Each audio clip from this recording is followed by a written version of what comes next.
भाई भगवान कब ज्ञानी को मूर्ख बना दे और कब मूर्ख को ज्ञानी बना दे, इस चीज का कुछ नहीं पता चलता, क्योंकि इसकी माया जो है परंपार है।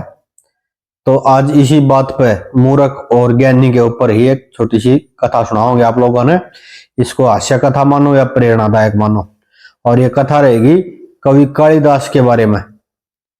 तो क्या होता है कि राजा की लड़की थी और लड़की का नाम था विद्योत्तमा। और विद्योत्तमा जो है बहुत विद्वान थी, बहुत ज्ञानी थी, बहुत चतुर थी। और उसको अपनी विद्या पर बहुत घमंड था, क्योंकि अच्छी पढ़ी लिखी थी। हर किसी को वो शास्त्रार्थ में हरा देती थी। तो विद्योत्तमा को क्या था, उसने ऐलान कर रखा था कि भाई जो भी मेरे को शास्त्रार्थ में हरा देगा मैं उसी के साथ विवाह करूंगी। अब उसको शास्त्रार्थ में हराने वाला कोई मिल नहीं रहा था, तो भाई विवाह भी नहीं हो रहा था और उम्र निकलती जाने लग रही थी। अब विद्योत्तमा का जो पिता था, जो राजा, उसको चिंता रहने लगी, भैया तो घमंड भी ज्यादा होता जाने लग रहा है इसमें दिन पे दिन, और भाई इसका विवाह भी नहीं हो रहा, उम्र निकलने लग रही है, कैसे बात बनेगी। अब उसने अपने मंत्रियों के साथ मिलकर सलाह बनाई कि भाई क्या करना चाहिए, मंत्री जी बताओ। मंत्री ने कहा देखो जी, इसको अपनी विद्या का घमंड, और विद्या का घमंड है तो विद्या का घमंड तो को मूर्ख ही खत्म कर सकता है। ये विधि का विधान है कि हमेशा मर्द की मौत जो है ना कायर के बुजदिल के हाथों से होती है, दिलेर की मौत बुजदिल के हाथों से होती है। तो विद्वान को तो कोई मूर्ख ही हरा सकता है। अब राजा ने सिपाही बुलाए और कह दी भाई जो भी सबसे ज्यादा मूर्ख दिखाई देना उसी को पकड़ लो। बोला जी ठीक है। अब सिपाही निकल गए। सिपाही ढूंढते ढूंढते और जंगल में पहुंच गए। अब उन्होंने देखा कि एक पेड़ की डाली पर एक आदमी बैठा है और वो उस डाली ने काटने लग रहा है जिस पर वो खुद बैठा था। उसी डाल को काट रहा है जिस पर खुद बैठा था वो, और उसका नाम था कालिदास। तो कालिदास उसी डाली पे बैठा और उसी को काट रहा है। सिपाही ने कहा तू मूर्ख आदमी है, इससे पे बैठा इसी को काट रहा तू, या कटेगी तो धड़ाम से नीचे गिरेगा। कालिदास ने जवाब दिया तुम लोग हो मूर्ख, मैं मूर्ख नहीं हूं। अरे कट टहनी रही है तो टहनी गिरेगी, मैं क्यों करूं गिरूंगा धड़ाम से। अब कालिदास को सिपाहियों ने फिर समझाया, लेकिन कालिदास क्यों मानने वाला था, मूर्ख था वो तो, बहुत महामूर्ख था कालिदास। सुनो भाई, महाकवि कालिदास नहीं था, वो बहुत मूर्ख आदमी था। अब जैसे ही टहनी घटी और कालिदास धड़ाम से नीचे गिरा। सिपाही बोले क्यों। कालिदास बोले हाँ ठीक है कोई बात नहीं, हो जाता है ऐसा। और भाई सिपाही जज की इस मूर्ख आदमी कोई नहीं है। सिपाही कालिदास को पकड़ ले गए। अब वहां पर जो पुरोहित ज्योतिषी वगैरह जो पंडित बैठे थे वे बोले भाई ऐसा है, तेरी शादी करवाओगे राजकुमारी के साथ, लेकिन एक शर्त है, तू बोल लगा नहीं बिल्कुल भी, चुप रहना है तेरे को। कालिदास बोला ठीक है। अब कालिदास को अच्छे अच्छे वस्त्र पहनाकर विद्वान का रूप बना के राजकुमारी विद्योत्तमा के सामने पेश कर दिया कि जी ये है विद्वान बहुत बड़ा, लेकिन ये मौन साधना में है, ये बोल लगा नहीं, शास्त्रार्थ जो होगा वो इशारों में होगा। विद्योत्तमा बोली ठीक है, मेरे को मंजूर है। अब ऊंचे आसन पर बैठी विद्योत्तमा, कालिदास को भी आसन दे दिया गया, सामने बिठा दिया। अब विद्वानों ने समझा रहा कि भाई तू इशारे में जवाब दिए जो तेरे को देना हो, बाकी बतावांगे हम इसको। ठीक है। अब विद्योत्तमा ने इशारा कराया कालिदास की तरफ एक उंगली का। कालिदास ने सोची यह कह रही है कि भाई तेरी एक आंख फोड़ दूंगी, और वो पूछ रही थी ये कि क्या परमात्मा एक है। अब कालिदास ने सोची कि क्या कह रही है कि मैं तेरी एक आंख फोड़ दूंगी। कालिदास ने दो उंगली कर दी, अगर मैं तेरी दोनों फोड़ दूंगा। अब विद्वान ने उसको बताया गया कि जी देखो परमात्मा तो एक ही है, लेकिन प्रकृति के रूप अलग अलग है, इसलिए परमात्मा एक नहीं दो है। ठीक है। विद्योत्तमा खुश हुई। फिर विद्योत्तमा ने इशारा कराया तीन उंगली का कि भाई क्या तीन गुणों से सृष्टि चल सकती है, रज तम और सतगुण, रजोगुण तमोगुण और सतोगुण से सृष्टि चल सकती है। कालिदास ने सोची कह रही तेरे तीन थप्पड़ मारूंगी। कालिदास ने कर दिया 5। तू 3 मारेगी मैं तेरा 5 मारूंगा। और विद्वानों ने क्या बताया कि जी ये कह रहा है कि सिर्फ 3 गुणों से सृष्टि नहीं चलेगी, 5 तत्व भी चाहिए, जल अग्नि वायु पृथ्वी और नीर, मतलब 5 तत्व चाहिए तब जाके सृष्टि चलेगी। विद्योत्तमा खुश हुई, बात तो सही है। फिर विद्योत्तमा ने पूछा कि क्या सिर्फ 5 उंगली का इशारा करें, क्या सिर्फ 5 उंगली 5 तत्वों से सृष्टि चल जाएगी। कालिदास ने सोची मैं तेरा थप्पड़ मारूंगी। कालिदास ने बनाया मुक्का, तुम थप्पड़ मारोगी तो मैं तेरा मुक्का मारूंगा। अब विद्वानों ने लेकिन क्या उत्तर दिया उसको कि जी ये कह रहा है कि पंच तत्व अगर अलग अलग होंगे तो सृष्टि नहीं चल सकती।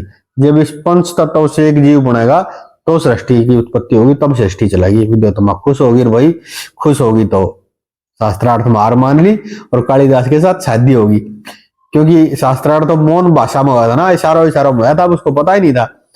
लेकिन जब शादी होगी, जब विद्योत्तमा उससे बोल ली और उसको पता लगा भाई तो महामूर्ख है, जब कालिदास की सच्चाई का पता लगा तो उसने कालिदास को घर से निकाल दिया कि मेरे को ऐसा पति नहीं चाहिए, मैं इतनी विद्वान और तो मूर्ख है।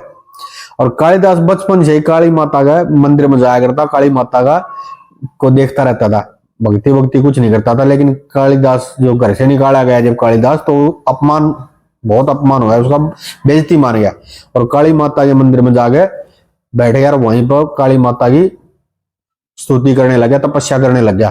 कोई साल तक तपस्या करी, उसको ये हो गया था कि मैं विद्वान बढ़ के आऊंगा। लेकिन जब भी फिर भी काली माता ने दर्शन नहीं दिया तो उसने अन्न पानी भी त्याग दिया, फिर भी काली माता ने दर्शन नहीं दिए।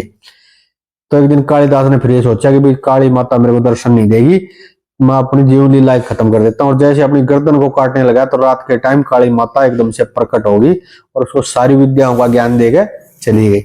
और जब कालिदास वापिस आया घर पे तो विद्योत्तमा ने देखा उसके चेहरे पे अलग ही तेज था और उसकी बातों से पता लग रहा था हाँ अभी ये बहुत विद्वान हो गया, बहुत बुद्धिमान हो गया अभी। लेकिन कालिदास ने क्या किया, उसको बोल दिया विद्योत्तमा का, भाई मेरे को जो ज्ञान है ना तेरी वजह से प्राप्त हुआ है, आज से तो मेरी पत्नी नहीं है, तू मेरी गुरु है, माता के समान तेरा मेरा पुत्र और माता वाला रिश्ता है। अब ये बात सुनकर विद्योत्तमा ने उसको फिर से घर से निकाल दिया कि मेरे को नहीं चाहिए तू, और जा मैं तेरे को शराब देती हूँ, तेरी मौत का कारण भी एक औरत ही होगी। और यही वजह उसकी मौत की हुई थी कि औरत ही उसकी मौत की वजह बनी थी, क्योंकि कालिदास फिर से काली माता के मंदिर में जाकर बैठ गया था और वो इतना खो गया था काली माता की भक्ति में कि उसने बहुत से काव्यों की रचना करी, बहुत से काव्य लिखे उसने। और एक बार तो उसने ऐसा लिख दिया कि माता काली के सौंदर्य के बारे में ऐसा ऐसा वर्णन कर दिया जो नहीं करना चाहिए था। और इस बात पर सारा समाज जो है कालिदास के खिलाफ हो गया था। और राजा वीर विक्रमादित्य को जब पता लगा कि भाई कालिदास को ढूंढना चाहिए, क्योंकि कालिदास छिपता फिर रहा था, ढूंढना चाहिए, उसको सजा देनी चाहिए, तो कालिदास विक्रमादित्य ने एक श्लोक लिखा अधूरा कि भाई जो भी वो श्लोक पूरा कर देगा उसको जो है मैं अपना आधा राज्य दे दूंगा। एक वेश्या को भी इस बात का पता लगा तो वेश्या ने वो श्लोक अपनी दीवार पर लिखवा दिया, 10 श्लोक, क्योंकि विक्रमादित्य को यह पता था उसको सिर्फ इस श्लोक को कालिदास ही पूरा कर सकता है। और एक दिन कालिदास वहां से जा रहा था और उसने जब दीवार पर वेश्या की दीवार पर लिखा हुआ 10 श्लोक देखा तो सीढ़ी लगा के श्लोक लिखने लग गया। अब वेश्या ने उससे वो श्लोक पूरा लिखवाया और अपने घर पे ले गया, अच्छा आदर सम्मान कर, पूरा श्लोक लिखवाने के बाद उसके हाथ पैर बांध के कालिदास के अपना दीमक फेंक दिया। और जब वेश्या उसके पास पहुंची विक्रमादित्य के पास आधा राज्य लेने, तो विक्रमादित्य को पता था भाई ये नहीं लिख सकती इस श्लोक को, क्योंकि लिख के वो लेके गई थी, ये जरूर कालिदास ने लिखा है और इसने कालिदास को मार दिया है। तब विक्रमादित्य ने जब पता लगवाया तो पता लगा कि बिल्कुल कालिदास की मृत्यु हो चुकी है। कुछ लोगों ने बताया कि कालिदास की मृत्यु उसकी पत्नी के श्राप की वजह से हुई है, और कुछ लोगों ने कहा कि भाई इस वेश्या के धोखे के कारण कालिदास की मृत्यु हुई है। तो भगवान का कुछ नहीं पता कब मूर्ख को ज्ञानी बना दे और कब ज्ञानी को मूर्ख बना दे। तो भाई ये थी एक छोटी सी कथा। तो एक बार क्या हुआ है, गांव में 2 रांडे थे और खास यार ब्याह का सूत बैठे ना बेचारे का, एक दिन घूट मार कर दोनों बतलाए, बोला भाई न्यू तो अपना सूत बैठे ना, बोला फिर क्या करा, बोला न्यू शहर में चला जा तो मोड़ पकड़ लिया, एक दिन चले अगर मोड़ पकड़ लिया भाई, ये बोलने के को बुलाना था बांधने खातर, अपने आपस में बांध लिए उन्होंने बहन दिया उन्होंने, और वह गांव में चक्कर काटा मोड़ बांधे गए ना, गच पिए रहे थे।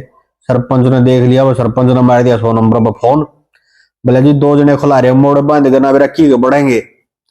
इतनी देर में पीसीआर आगे च्याऊ च्याऊ करती और गेर के पीसीआर में ले गए थाने में, अच्छे से मार दिए, धैम अटैमेट तरक्के थानेदार बोला रे कौन जा, बोला साहब मोड़ बांध के खुला रहे थे, अच्छी दारू पी रहे थे, हमने तो समार दिए। अब जान दे क्या करोगे सोच रहा, तो मोड़ खोल उड़े पड़ गए भीतर खारजे में, अरे चलन लगे, जब थानेदार की नजर पड़ी मोड़ उड़े पड़े, बोले ना आओ, बोला हाँ साहब क्या बात रहेगी, बोला थोड़ा सामान रह गया, मुड़ के देखा मोड़ पड़े, बोला साहब मारने से 2 और मार लो, पर ये तो उन नगर है जिनके खुले आगर है। और भाई नुए एक थाने के आगे गए एक बावली ही चक्कर काट मांगने वाली, और थानेदार की नजर पड़ गई भैया तो बेचारी दुखिया से। बोले हाड़ा कहने लगा बिलारी ने पकड़ के लिया। बोला साहब क्या करोगे? बोला भाई का ब्याह कराएंगे। हम बोला साहब क्यों चक्कर हम पिट रहे हो? बोला ना भाई कराएंगे। पकड़ लिया पुलिस वाले। बोला भाई तेरा ब्याह कर दिया थानेदार ने बूझी ने। बोली साहब कर दो मेरा भी घर बच जाए, मनो इशारा हो जाएगा।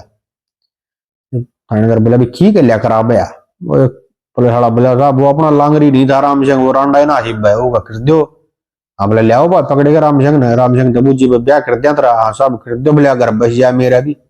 ठीक से भाई थानेदार ने बड़े फेरे फिरवा दिए भाई। ले जा। बोला भाई ठीक सर के में कोई दुख तकलीफ हो तो एड़ा जियो तुम थाने में। बोला जी ठीक से। भगवान के करने साले के बर्बाद सुन हो गया छोरा। राम सिंह कर खुशी मनाई बढ़िया। और राम सिंह बाबा बड़ी ही लगी राम सिंह देखे ने। बोला बेली नहीं देखा होगा। राम सिंह बोला कि देगा हूं? बोला उड़े देगा जितना भाई दे। बोला अरे रहने दे। बोला ना देगा। इब्राहिम सिंह ने किए गया चलो आगे 4 किलो गोड़ थाने में लेकर पहुंच गया।